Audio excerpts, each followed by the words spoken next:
The energies of God. So this is more so not so much Saint Gregory Palamas. This is going to be expanding on it, and more so using the terminology of Saint Gregory of Nyssa. This is by Miguel Ferrandos, Athens University professor. General. Energies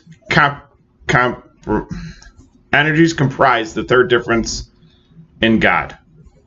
According to the terminology of Saint Gregory of Nyssa, against Eunomius,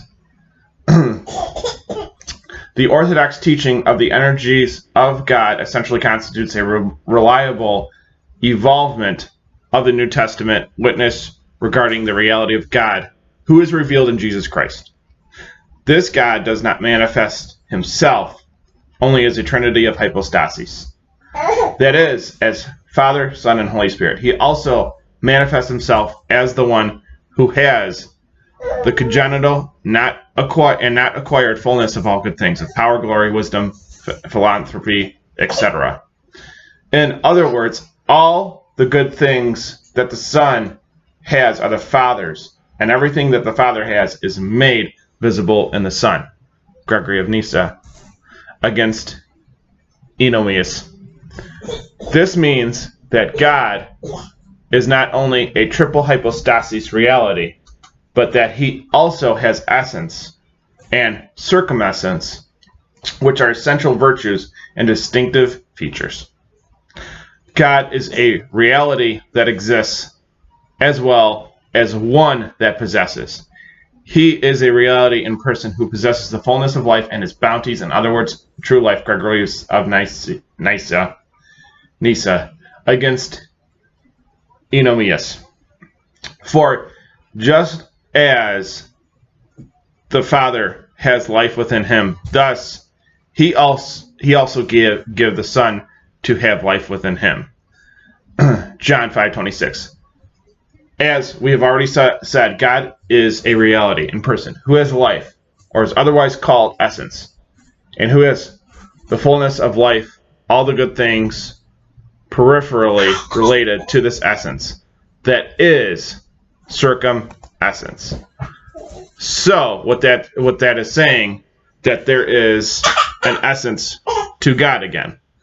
Once again, there's something divine to God. There's parts of God that are divine, uncreated. The energies and the essence are there.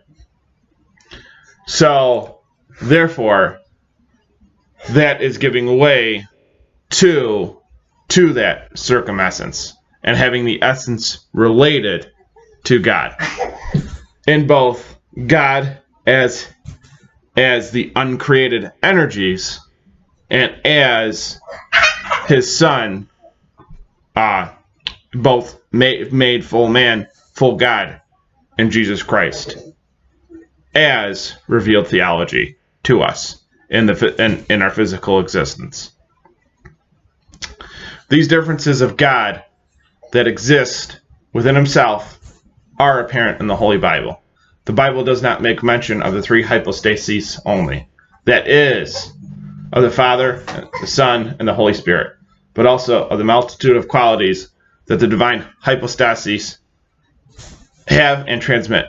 For example, the power, the wisdom, the love, the grace of God, etc., through which qualities God acts and transmits to the world all good things, otherwise known as charismas. In Greek, it equals gifts. We must not construe these qualities as being neutral in our personal reality, existing in parallel to the hypostases within God. We should preferably see them in an inter-embracing with the divine hypostases, or rather as a sublime unity, identity, and coincidence. The following context: the triunal God is life, truth, love, wisdom, etc. That is, by coinciding the being and the possessing in the person of God. The Bible often represents God. God not only as a reality in person, but also as an impersonal reality that is as something divine.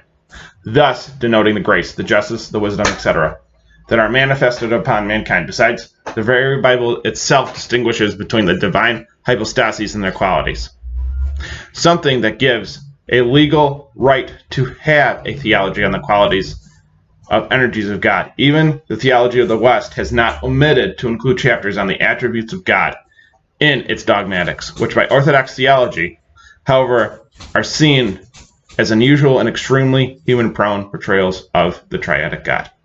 Orthodox dogmatics, however, has never developed any teaching on God's attributes. Any relative chapters that may perhaps be found in Orthodox dogmatics have originated from the influence of Western theology. As mentioned previously, the personal and impersonal element, or rather, as we shall see further along, the hypostaticized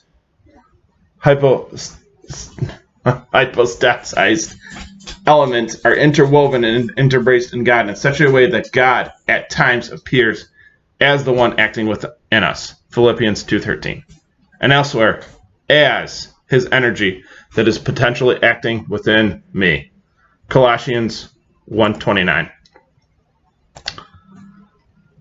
However, the Bible at times relates to the divine hypostases to their qualities, as in the familiar verse, 1 Corinthians 1:24, Christ, the power of God and the wisdom of God. The fact that Christ himself is not that wisdom per se, but that he contains within himself the wisdom of God, is adduced from the relevant scriptural passages, such as Colossians 2:3, where mention is made of Christ, in whom all the treasures of wisdom and of knowledge are hidden.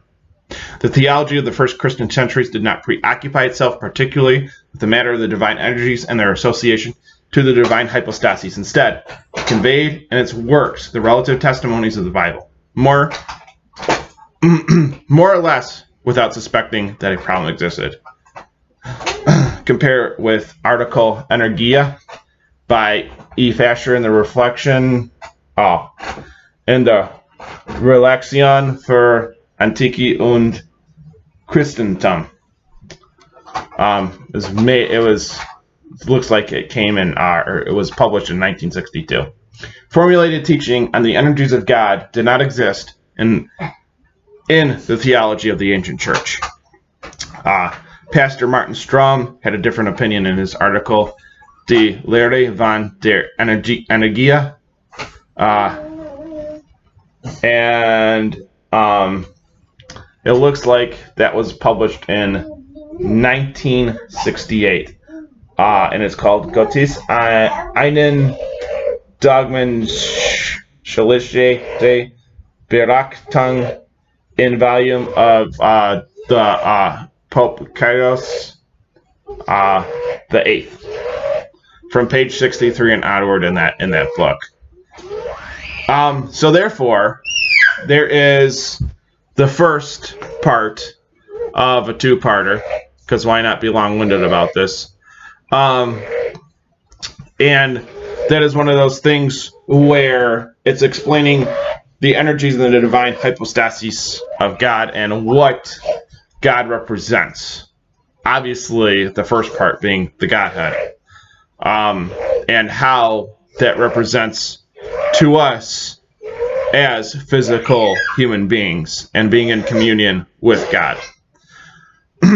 So there you can see that the hypostasis relates to that divine, and it relates to that triunal God, who are all the which God is the virtuous things, the things that are good transcendently, through the divine and natural worlds.